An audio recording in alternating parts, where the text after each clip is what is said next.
Imaginez, vous pouvez voir le futur. Et vous êtes terrorisé par ce que vous voyez. Comment réagissez-vous? Vous vous tournez vers qui? Les hommes politiques? Les grands industriels? Et comment les convaincre? Avec des données, des chiffres? Bonne chance. Les seuls chiffres qu'ils ne contestent pas sont ceux qui alimentent la pompe à dollars et les rouages du système. Mais maintenant, imaginez qu'il soit devenu possible de supprimer les intermédiaires et d'implanter directement l'idée du désastre annoncé dans le cerveau des gens. La probabilité de l'anéantissement général ne cessait pas de progresser. La seule façon de l'empêcher, c'était de le montrer pour provoquer un sursaut salutaire. Car enfin, quel être humain normalement constitué ne se sentirait pas mobilisé à l'idée que tout ce à quoi il tient tant dans la vie va disparaître? Pour sauver la civilisation, j'allais montrer son anéantissement. Et comment croyez-vous que les gens aient réagi à une telle perspective? Comment se sont-ils comportés à l'annonce de l'imminence du désastre? Ils l'ont gobé comme un éclair au chocolat. Loin de redouter leur propre faim, ils l'ont recyclé. Ils s'en repaissent dans les jeux vidéo, les émissions de télé, les livres, les films. Résultat, soudain, le monde entier vénère l'apocalypse et se rue dans les bras du néant avec une joyeuse inconscience.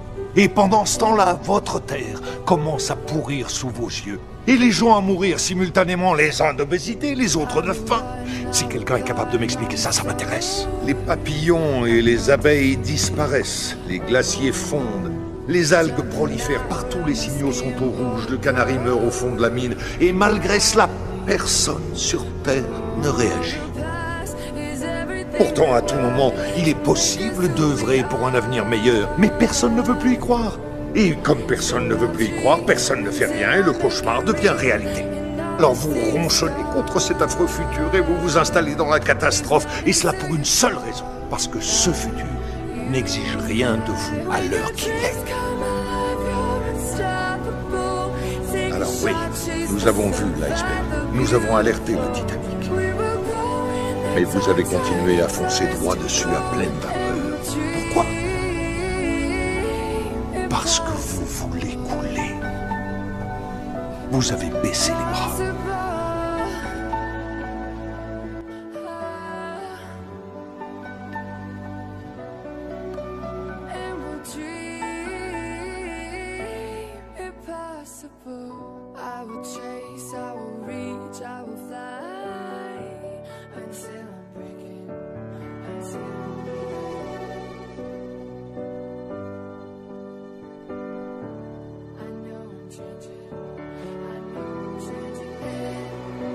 Des côtes britanniques à 160 km/h. Écoutez le bruit assourdissant d'un rêve de gosse en train de devenir un exploit historique. Paris fou, Paris gagné pour Frankie Zapata. Il vient de traverser la Manche en volant à bord d'un engin qu'il a lui-même fabriqué. Mission accomplie. Aujourd'hui, c'était son jour. Après un premier échec le 25 juillet, le voici ce matin à nouveau paré au décollage. Sur la plage de Sangatte, des centaines de lève-tôt jumelles rivées sur le Marseillais qui s'envolent pour une traversée de 20 minutes, propulsés à 20 mètres au-dessus de la mer. Pour l'homme volant, le plus dur commence. 17 km et demi jusqu'à un bateau sur lequel il doit se poser et se ravitailler en kérosène. Il y a 10 jours, c'est là qu'il avait chuté. Cette fois, l'opération dure 3 minutes. En tout, 35 km pour atteindre l'Angleterre. Génial, franchement un événement extraordinaire avec une ambiance au top, donc on a vraiment beaucoup de plaisir aujourd'hui. Je trouve ça génial comme esprit et comme événement. Malheureusement j'ai appris trop tard que ça existait et sinon j'aurais bien participé avec mon équipe. Je commence à devenir familier des circuits, donc voilà, donc non, je prends beaucoup de plaisir à voler sur les circuits, l'ambiance des gens qui aiment le sport mécanique, donc je pense qu'ils se retrouvent un petit peu dans le flyboard et moi je me retrouve dans l'ambiance des circuits de sport mécanique.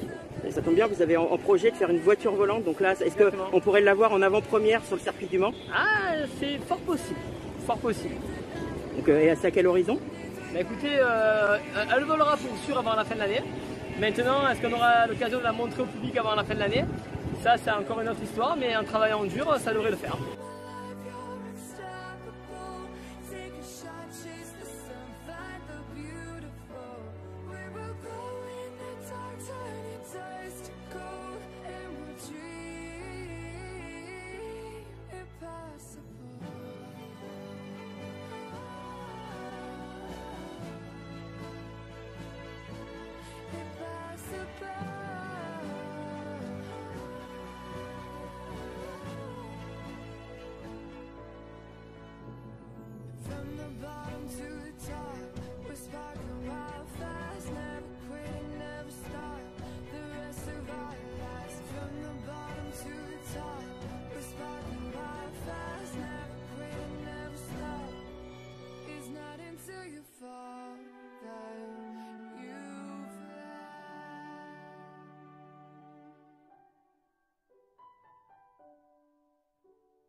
When your dreams come alive, you're unstoppable.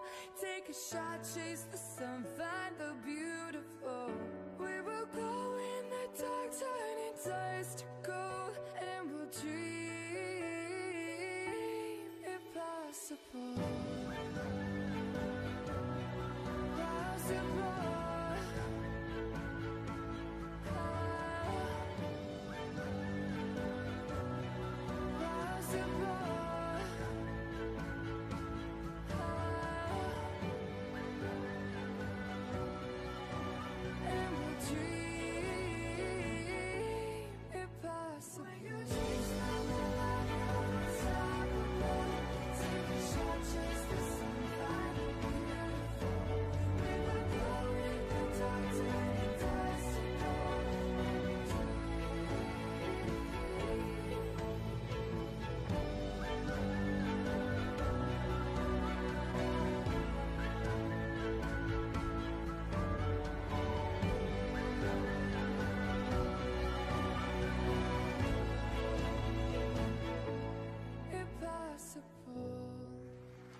Le constructeur ancillovien Lazarev est un habitué des projets anticonformistes et exceptionnels. Et derrière le nom de code LM496 se cache la première moto électrique volante. Un engin à peine croyable inspiré de la très spectaculaire LM847 développée dans son atelier. Après plus d'1 an de recherche et de développement et certaines déconvenues, un prototype contraint pour des raisons de sécurité s'est élevé dans les airs, démontrant ainsi le bien fondé des choix techniques retenus et certaines technologies innovantes réalisées en collaboration avec NTN et SNR. Moi, ce que j'aime bien, c'est les choses futuristes et imaginer ce que pourrait être la mobilité de demain. De plus en plus, il y a des drones qui fleurissent de tous les côtés. On parle de machines volantes de plus en plus. Et je voulais être au début de l'histoire en créant une machine qui n'existe pas. Donc c'est ce qu'on a fait parce que la moto se transforme. Oui, c'est un projet très ambitieux, et, très coûteux. C'est de la recherche et développement d'une machine incroyable. L'aventure, elle est énorme et tous passionnés ont s'y jeté à corps perdu pour arriver déjà à ce qu'on a aujourd'hui. Et là, le chemin est encore long et on y travaille. Au final, la LM496 déploie ses roues à l'arrêt suivant une cinématique précise pour ensuite décoller propulsée par 4 turbines intégrées au centre de chaque roue, fournissant une poussée estimée à 300 kg. Une ingéniosité technique qui doit permettre aux turbines miniaturisées du constructeur allemand JetCat, l'un des fournisseurs aéronautiques de la NASA, d'assurer la propulsion. C'est le rêve de chacun de pouvoir avoir un engin dans son garage, de le montrer à ses copains et dire voilà ça roule mais je peux aussi voler avec. C'est ça qui est incroyable, le rêve de chacun de pouvoir voler avec une machine. Et on est au début mais en tout cas on touche du doigt parce que la machine décolle déjà et ça fonctionne. Mais de là dire on tourne la clé et on va faire un petit vol et on revient, on y touche du doigt, on y arrive bientôt et ça c'est le truc incroyable. À ce jour, la LM496 reste un prototype en cours de développement. Dans l'atelier, les équipes du constructeur travaillent aujourd'hui sur l'électronique embarquée, dont la centrale à inertie en charge d'équilibrer les forces entre chaque turbine et le gyroscope qui doit, quant à lui, assurer la stabilité du pilotage. Des étapes techniques que Lazarev doit franchir avant toute homologation routière et aérienne. L'intelligence artificielle va avoir un impact sur tous les aspects de notre vie. Il faut regarder l'immense bond en avant que ces technologies peuvent nous permettre de faire, et se former par ces technologies qu'on appelle technologies de rupture. Il faut abandonner le rêve d'une technologie qui serait neutre. La technologie, elle est toujours porteuse d'un projet, elle est toujours porteuse de valeurs. Au fond, c'est une espèce de projet de société.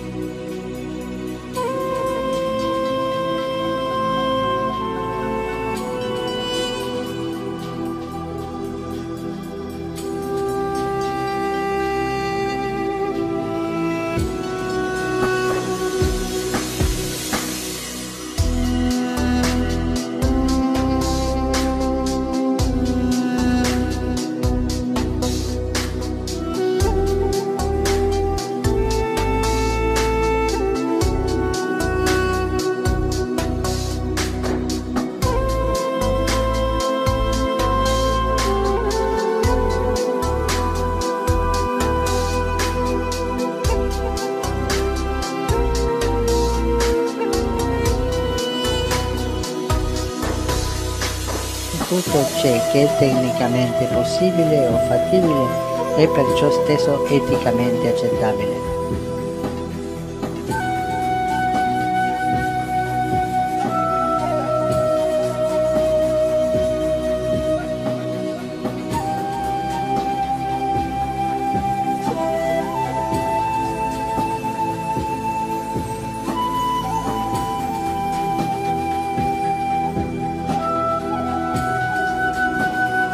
We're able to extend our lives indefinitely.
Mono e aiuti.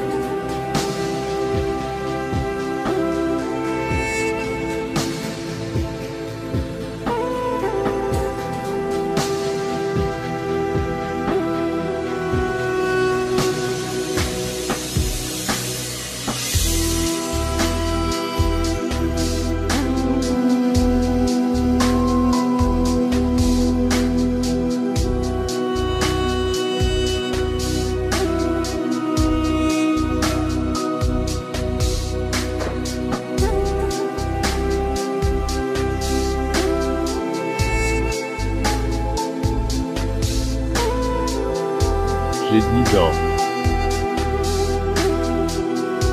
Mon nom signifie la vie.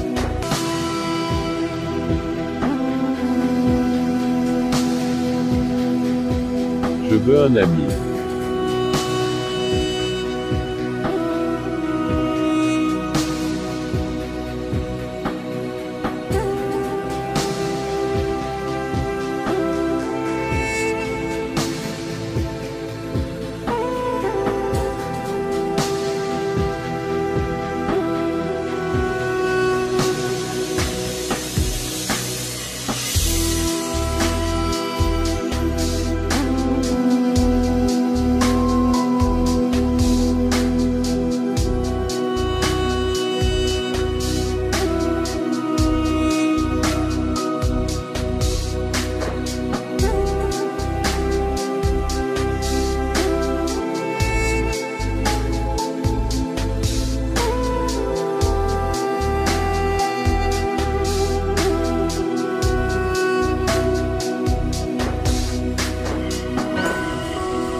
Bonjour, chers téléspectateurs.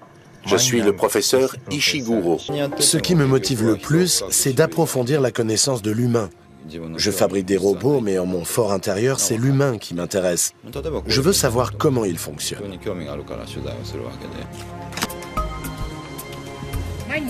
Je m'appelle Uondo et je suis très heureuse que vous soyez avec moi. Je me considère comme un créateur. En tout cas, je crée quelque chose qui a un aspect humain. Les humains sont très sensibles à l'apparence, d'où l'importance que j'attache à celle d'un robot. C'est essentiel dans ses interactions avec les humains.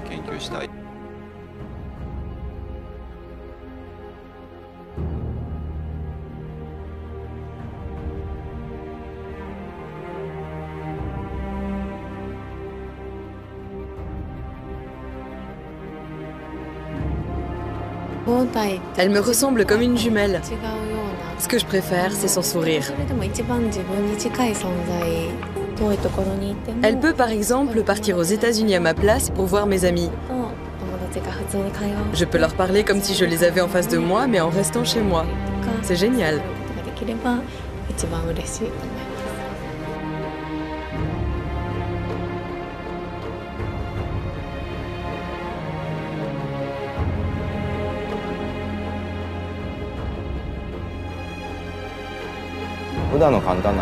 Un jour, ce genre de robot travaillera peut-être à un guichet d'information ou en tant que réceptionniste.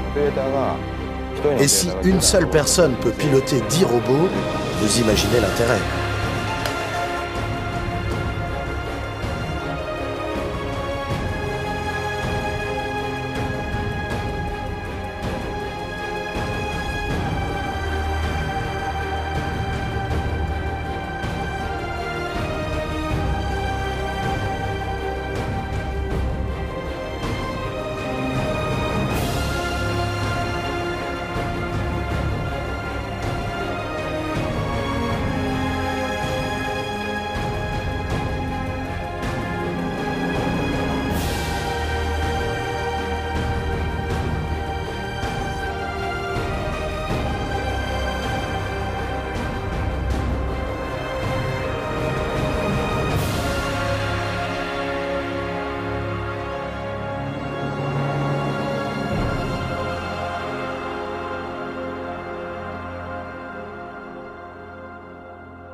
Grâce à l'intelligence artificielle, on peut produire des images très bizarres en un temps record. On peut aussi transformer ses dessins moches en chefs-d'œuvre, ou encore incruster sa tête en 3D dans des gifs très rigolos.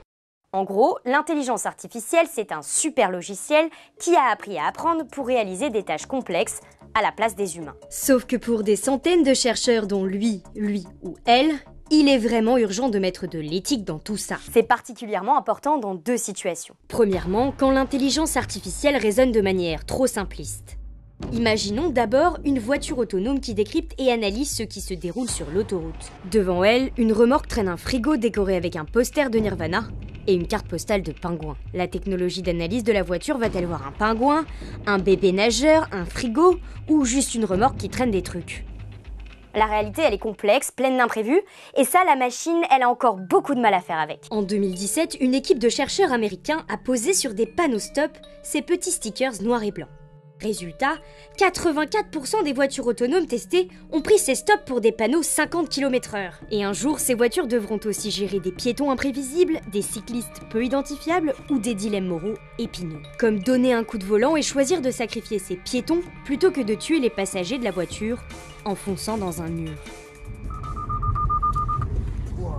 Mais du coup, est-ce que ça veut dire que l'intelligence artificielle n'est problématique que quand elle est imprécise ? Non. Quand l'intelligence artificielle apprend vite et qu'elle obéit à toutes les règles qu'on lui a fixées, ben là finalement ça pose encore d'autres soucis. En 2017, des chercheurs de l'université américaine de Stanford ont par exemple affirmé avoir appris à une intelligence artificielle à déchiffrer l'orientation sexuelle de personnes. Et ce, juste en scannant les traits de leur visage sur des photos. Flippant ?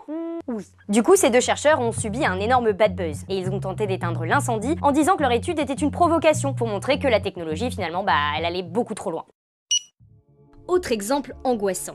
En 2016, Tay, un robot de discussion intelligent de Microsoft, a dû être désactivé en catastrophe. Cette intelligence artificielle était censée apprendre à devenir humaine en discutant avec d'autres internautes. Sauf que certains lui ont montré comment détester l'humanité et même devenir nazi. C'est la preuve qu'on peut aussi apprendre la pire bêtise grâce à une machine en moins de 24 heures. Au-delà même de toutes les utilisations douteuses de cette technologie, c'est au cœur même du fonctionnement de l'intelligence artificielle que se posent certaines limites éthiques. Une intelligence artificielle, finalement, elle est aussi intelligente que toutes les données qu'elle dévore pour réfléchir. Petit exemple. Une entreprise fait appel à l'intelligence artificielle pour analyser des candidatures à un poste. Le profil du candidat idéal est calculé à partir des profils des salariés de l'entreprise. Or, si 70% des employés de cette firme sont des hommes blancs, passés par les meilleures universités, alors le logiciel va en conclure que les CV de femmes, de minorités ou de personnes au parcours universitaire plus sinueux seront moins intéressants. Du coup, ça automatise aussi la discrimination à l'embauche. C'est ce qui s'est passé avec un algorithme de recrutement intelligent chez Amazon en 2014. En gros, toute base de données biaisée et discriminante permettra de calculer un résultat tout aussi biaisé et discriminant. Et quand on sait que ces logiciels réfléchissent de manière complètement opaque, ça complique encore les choses. Oui, on connaît les données traitées, les algorithmes en jeu, mais il est quasi impossible de retracer la totalité des opérations de calcul faites par la machine. Alors voilà 3 pistes pour se remonter le moral et injecter un peu d'éthique dans l'intelligence artificielle. La première solution, finalement, ça peut être d'en finir avec ces boîtes noires. Créer des technologies plus lisibles et traçables permettra de démêler les bugs ou les résultats discriminants. Une science existe déjà pour déconstruire les raisonnements de la machine et elle a beaucoup d'avenir. Ça s'appelle la rétro-ingénierie. Une deuxième solution pourrait être de faire travailler plus de sociologues, d'anthropologues ou de philosophes sur des projets scientifiques. Mais aussi de former les futurs ingénieurs et mathématiciens aux questions d'éthique directement à l'université. C'est le cas depuis 2014 à l'université américaine de Stanford. Introducing our students to ethical reasoning, getting them to think through what their own basis for decision making and action is, before they have to be in a position in the real world where they have to make such decisions in real time, and perhaps without some of the thoughtfulness that can occur in a classroom setting. That's our goal. Plus récemment, en mars 2019, Stanford a ouvert un centre de recherche spécialement dédié à l'intelligence artificielle humaine et humaniste. Ça va dans le même sens que des dizaines d'autres initiatives d'universités ou d'entreprises. Troisième solution, plancher sur un cadre légal pour encadrer les pratiques, que ce soit à l'échelle de l'entreprise, d'un pays ou même d'un continent. Un panel de 52 experts travaille en ce moment à la Commission européenne sur un guide d'éthique en intelligence artificielle. L'ambition, faire des acteurs européens des leaders en intelligence artificielle, éthique et transparente. L'enjeu est devenu géopolitique, alors que la Chine prévoit d'investir 150 milliards d'euros d'ici 2030 pour détrôner un autre champion, les États-Unis. Après les échecs et après les jeux vidéo, les intelligences artificielles s'emparent maintenant de l'art.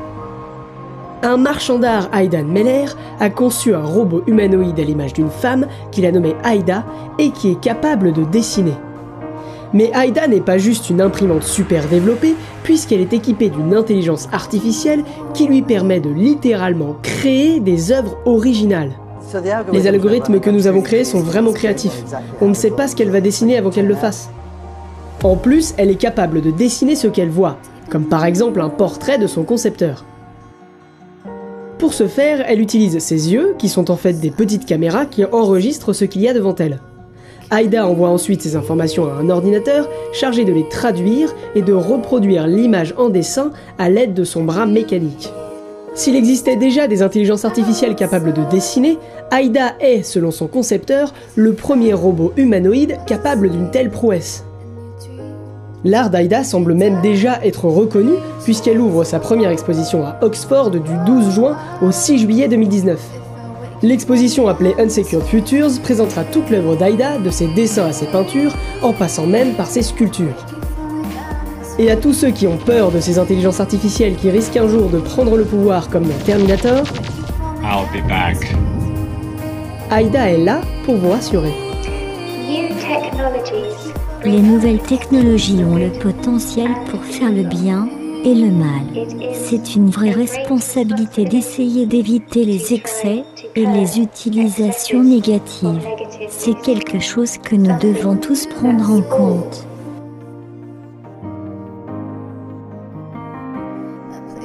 Il s'agit d'un robot sentinelle déployé dans la zone démilitarisée entre les deux Corées.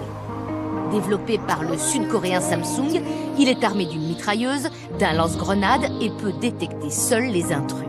Pour l'instant, il tire encore sur ordre d'un opérateur humain, même si le robot a la capacité de faire feu en totale autonomie. Mais comment un robot pourrait-il juger sans se tromper de la dangerosité de l'adversaire? Comment éviter les bavures? Pour ce militaire, pilote d'hélicoptère de combat, la machine devra être dotée de perception humaine.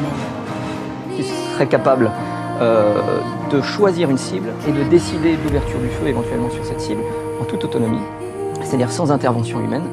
Si on doit être capable de faire ça, il faut que cette machine soit équipée d'une éthique artificielle, qui soit capable de juger moralement cette décision. Toutes les grandes puissances investissent dans l'intelligence artificielle. La Russie a engagé en Syrie ce char sans pilote, dirigé par un militaire loin de la ligne de front. Et Vladimir Poutine veut aller plus loin. Кто станет лидером в этой сфере, будет властелином мира. L'enjeu majeur, limiter les pertes humaines. 4000 soldats américains ont été tués en Irak. Les États-Unis ne s'interdisent pas, eux aussi, de développer des robots tueurs. L'entreprise Boston Dynamics a inventé des machines qui peuvent courir, faire des saltos ou encore ouvrir des portes. Mais la première vocation de la société, c'est de concevoir des robots pour la guerre. Aujourd'hui, ils peuvent porter des munitions, ramener des blessés, mais demain, ils pourraient combattre. Face à cette course à l'armement autonome, un mouvement est né visant à les interdire. Un appel signé par de nombreux scientifiques, mais aussi par des organisations de défense des droits de l'homme qui dénoncent les armes intelligentes. Elles peuvent être des armes terrifiantes, des armes que des dictateurs et des terroristes utilisent contre des populations innocentes. Une fois ouverte, cette boîte de Pandore sera difficile à refermer. Est-ce qu'on peut donner le pouvoir de tuer à un algorithme? Ça paraît complètement terrifiant de confier à un algorithme et à un robot tueur la décision, le pouvoir de vie ou de mort sur un être humain, et en plus la défie les règles du droit international humanitaire. Pour l'instant, la France n'envisage pas de signer une convention interdisant les robots tueurs, mais elle pose d'ores et déjà des limites. Sur les théâtres d'opération, le robot sera un équipier, pas une machine qui pourrait tuer en toute autonomie. Le robot sera contrôlé. Est-ce qu'il portera des armes demain? Oui, certainement. Mais ce qui est sûr, c'est que la fonction qui consiste à discriminer une cible et à ouvrir le feu, celle-là, elle restera dans la main du chef, responsable de la mission. Après la poudre à canon, les armes nucléaires, le robot tueur autonome pourrait bien marquer la troisième révolution dans l'art de la guerre. Comment faire de la France un leader en matière d'intelligence artificielle? En jouant sur nos avantages, qui correspondent d'ailleurs à la dynamique de l'intelligence artificielle. Un, nous avons les talents. Regardez qui dirige l'intelligence artificielle dans tous les grands groupes dans le monde sont des Français. Et donc c'est pour ça qu'ils sont en train de continuer à rouvrir des centres de recherche, d'innovation en France. Donc nos talents, l'école de maths, les écoles d'ingénierie, d'intelligence artificielle, de data scientist. Donc on va continuer à former, doubler même dans le quinquennat le nombre d'étudiants dans le supérieur et toutes les formations liées à l'intelligence artificielle. Ensuite, développer beaucoup plus fortement encore nos réseaux de recherche fondamentale et recherche applicative. On l'a vu ici très bien à l'Institut Curie avec cette start-up Hawking, mais c'est permettre, nous, d'investir sur la recherche fondamentale, mais de le faire avec justement des partenariats ouverts, d'avoir un réseau de Paris à Toulouse, en passant par les différents centres d'excellence français, avec l'INRIA comme acteur qui consolidera tout ça, et des partenariats avec le secteur privé, et un investissement massif, on va mettre un peu plus d'1,5 milliard sur l'intelligence artificielle au cours du quinquennat avec différents appels à projets. Ensuite, c'est d'avoir donc des chaires d'excellence, d'attirer les meilleurs talents internationaux, publics et privés, et d'avoir cet effet de masse et d'accélération. Puis enfin, c'est la donnée. Parce que si on veut que les choses avancent beaucoup plus vite, il faut ouvrir les données. Et donc pour cela, nous avons une chance, c'est que la France, c'est un pays, on le reproche souvent, jacobin, centralisé. Donc on a beaucoup de données qui sont souvent maîtrisées par des acteurs publics. C'est le cas de la santé. L'assurance maladie française, c'est une ressource de données incomparable. Il n'y a pas d'équivalent au monde. Et donc, on va l'ouvrir. On a mis en place donc un centre national de gestion des données personnelles qui va permettre de protéger à la fois votre anonymat, de respecter nos règles et nos préférences. On ne veut pas que votre information, ce qu'il y a à savoir sur vous, circule, mais en anonymisant et en suivant aussi l'utilisation qui est faite des données qu'on ouvre. C'est-à-dire, on veut qu'il y ait une retombée pour nous, on veut être sûr que ça correspond à nos règles de déontologie, permettre à des acteurs, justement, de l'intelligence artificielle d'innover. Et donc on va mettre en place des protocoles d'ouverture des données santé et utiliser beaucoup mieux les données en France. Et on va avoir comme ça une série de protocoles expérimentaux, je vais les annoncer dès cet après-midi, sur la mobilité, les véhicules autonomes, sur la santé, et on va faire un appel à projet à toutes les expérimentations sur ce point-là. Donc voilà, talent, recherche, financement, données, c'est la clé pour faire de la France un leader de l'intelligence artificielle, sachant que nous sommes aujourd'hui d'ores et déjà en Europe l'un des premiers pays et que nous avons tout pour y réussir. Et comment éviter l'afflux des cerveaux? Simplement en rendant la France attractive. Vous savez, les cerveaux, on dit souvent ils vont pour l'argent. C'est pas forcément vrai toujours. Donc il faut ces chaires d'excellence qui permettent d'abord bien rémunérer dans nos universités, nos sites de recherche, ce qu'on va continuer à développer en partenariat. Il faut attirer les meilleurs industriels. On a Facebook, Google, Samsung l'a annoncé. On a DeepMind, on a des startups et des grands groupes internationaux qui mettent ici leur centre et donc ils recrutent aussi des talents en France. Et 3, en ayant une recherche publique-privée extrêmement innovante qui va attirer les talents. Les talents attirent les talents, c'est un effet comme ça d'accumulation. Quelqu'un qui est un génie dans les data science, dans les maths, dans les probabilités, autant de secteurs qui s'agrègent autour de l'intelligence artificielle, ce qu'il veut surtout, c'est travailler dans les meilleures conditions avec les gens qui sont très forts dans ces disciplines. On doit faire de Paris, Saclay, Toulouse, l'ensemble de nos centres de recherche, Strasbourg, par exemple, quand on parle de médecine, et tous les autres grands centres français, des centres d'excellence où les talents restent et surtout viennent.